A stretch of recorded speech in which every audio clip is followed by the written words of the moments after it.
Here you go, a one-bedroom cash flow positive condo in Etobicoke sold in December. This one-bedroom unit, one Valhalla Inn, sold for $375,000. I remember a couple of years ago when these units were selling in the low 500s. Here you go. Here's the cash flow calculation. Okay, so maintenance fee $606 a month, property tax $1946 a year. Assuming you put 25% down, you have a 4% 30-year amortizing mortgage.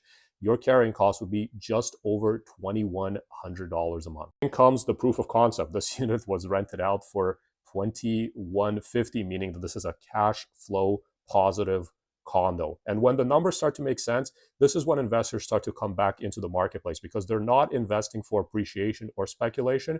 You're just investing based on numbers that make sense. And when you buy a unit that covers itself, it makes that investment a lot safer for you because you can control when you exit that investment as well. Now, this was a power of sale. Power of sales are not for everybody. There is uncertainty where there is opportunity, meaning that when you're doing a power of sale, generally the seller wants you to do the offer on their agreement of purchase and sale. Additionally, the seller generally won't accept an offer that has any conditions except for a status certificate condition.